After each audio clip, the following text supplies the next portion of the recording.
ಕಾಶಿಯಲ್ಲಿ ಪಾರ್ವತಿ ದೇವಿ ಅನ್ನಪೂರ್ಣಿಯಾಗಿ ನೆಲೆಸಿದ ಕಥೆಯನ್ನ ಹೇಳ್ತೀನಿ ಕೇಳಿ. ಅದಕ್ ಮುಂಚೆ ನಾವ್ ಇವತ್ತೆಲ್ಲ ಎಷ್ಟೋ ಜನ ತಟ್ಟೆಗೆ ಊಟ ಹಾಕೊಂಡಾಗ ನನ್ಗೆ ಇದಿಷ್ಟ ಇಲ್ಲ ಅಂತ ಹೇಳಿ ಎಷ್ಟೋ ಸರಿ ವೇಸ್ಟ್ ಮಾಡ್ತೀವಿ. ಇದನ್ನ ಸಣ್ಣ ವಿಷಯ ಅಂತ ಕೂಡ ಅನ್ಕೊಂಡ್ಬಿಟ್ಟಿದೀವಿ. ಆದ್ರೆ ಒಂದು ದಿನ ನಮ್ಗೆ ತಿನ್ಲಿಕ್ಕೆ ಅನ್ನನೇ ಇಲ್ಲ ಅಂದ್ರೆ ನಾವೆಲ್ಲ ಜೀವರಾಶಿಗಳೇನಾಗ್ತೀವಿ. ಇಂಥದೇ ಒಂದು ಸಂದರ್ಭ ಮೊದ್ಲು ಕೂಡ ಆಗಿತ್ತು. ಆ ಪೌರಾಣಿಕ ಕಥೆಯನ್ನ ಹೇಳ್ತೀನಿ ಕೇಳಿ. ಒಮ್ಮೆ ಮಹಾಶಿವ ಒಂದು ಆಧ್ಯಾತ್ಮಿಕ ಸತ್ಯನ ಹೇಳ್ತಾರೆ. ಈ ಜಗತ್ತು ಮಿಥ್ಯೆ, ಅನ್ನವು ಕೂಡ ಮಿಥ್ಯೆ. ಶಿವನು ಇದನ್ನ ಆತ್ಮಜ್ಞಾನಕ್ಕಾಗಿ ಹೇಳ್ತಾರೆ. ಅಂದ್ರೆ ಈ ಲೋಕ ತಾತ್ಕಾಲಿಕ, ಆತ್ಮ ಮಾತ್ರ ಶಾಶ್ವತ ಅನ್ನೋ ಅರ್ಥದಲ್ಲಿ.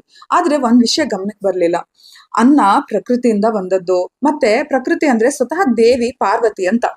ಶಿವನ ಮಾತು ಕೇಳಿ ಪಾರ್ವತಿ ದೇವಿಗೆ ತುಂಬಾ ನೋವಾಗತ್ತೆ. ಅವ್ರು ಹೇಳ್ತಾರೆ, ಹಾಗಾದ್ರೆ ನಾನ್ ಮಿಥ್ಯೆ ಅಂದ್ರೆ ನನ್ನ ಸೃಷ್ಟಿ ಕೂಡ ಮಿಥ್ಯೆ ಅಲ್ವಾ ಅಂತ. ಸ್ವಲ್ಪ ಕೋಪಗೊಂಡು ಪ್ರಕೃತಿಯಿಂದ ದೂರವಾಗ್ತಾರೆ. ಆ ಕ್ಷಣದಲ್ಲೇ ಭೂಮಿಯಲ್ಲಿ ಭೀಕರ ಬರ ಬಂದ್ಬಿಡುತ್ತೆ. ಬೆಳೆಗಳು ಬೆಳೆಯಲೇ ಇಲ್ಲ. ಜನರು ಹಸಿವಿನಿಂದ ನರಳಲು ಶುರು ಮಾಡ್ತಾರೆ. ಮನುಷ್ಯರಿಗೆ ಮಾತ್ರವಲ್ಲ, ಪ್ರಾಣಿಗಳಿಗೂ ಪಕ್ಷಿಗಳಿಗೂ ಎಲ್ಲರಿಗೂ ಹಸಿವಿನಿಂದ ಬಳಲಿಕ್ಕೆ ಶುರು ಮಾಡ್ತಾರೆ. ದೇವಸ್ಥಾನಗಳಲ್ಲಿ ಪೂಜೆ, ಯಜ್ಞ, ಹವನ ಎಲ್ಲ ಕೂಡ ನಿಂತೋಗುತ್ತೆ. ಏಕಂದ್ರೆ ಅನ್ನವೇ ಇರ್ಲಿಲ್ಲ. ಈ ದೃಶ್ಯ ನೋಡಿ ಪಾರ್ವತಿ ದೇವಿ ತಾಯಿ ಅಲ್ವಾ, ಅವಳ ಹೃದಯ ಕರುಣೆಯಿಂದ ತುಂಬಿ ಅವಳು ಒಂದು ಹೊಸ ರೂಪದಲ್ಲಿ ಅವತರಿಸ್ತಾಳೆ. ಅದೇ ಕಾಶಿಯಲ್ಲಿ ಅನ್ನಪೂರ್ಣೆಯಾಗಿ ನೆಲೆ ನಿಲ್ತಾಳೆ. ಅವರ ಕೈಯಲ್ಲಿ ಒಂದು ಪಾತ್ರೆ ಇರುತ್ತೆ. ಅದು ಎಂದಿಗೂ ಖಾಲಿ ಆಗದ ಅನ್ನದ ಪಾತ್ರೆ. ಅವರು ಹಸಿದವರಿಗೆ ಅನ್ನವನ್ನ ಹಂಚ್ಲಿಕ್ಕೆ ಶುರು ಮಾಡ್ತಾರೆ.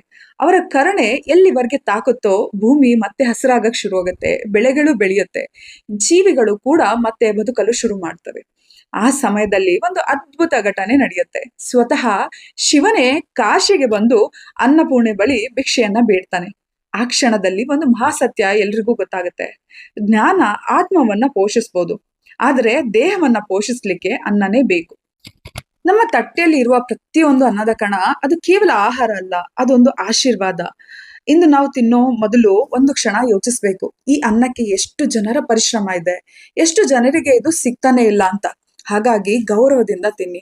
ಅನ್ನವನ್ನ ದಯವಿಟ್ಟು ವ್ಯರ್ಥ ಮಾಡ್ಬೇಡಿ. ಏಕಂದ್ರೆ ನಮ್ ಸಂಸ್ಕೃತಿನೇ ಹೇಳುತ್ತೆ ಅನ್ನಂ ಬ್ರಹ್ಮ ಅಂತ. ಈ ಕತೆ ನಿಮ್ಗೂ ಇಷ್ಟ ಆಗಿದ್ರೆ ಅಥವಾ ಇದರಲ್ಲಿ ನಿಮ್ಗೂ ಅರ್ಥ ಇದೆ ಅನ್ಸಿದ್ರೆ ದಯವಿಟ್ಟು ಶೇರ್ ಮಾಡಿ. ಅನ್ನನ ದಯವಿಟ್ಟು ವೇಸ್ಟ್ ಮಾಡಬೇಡಿ.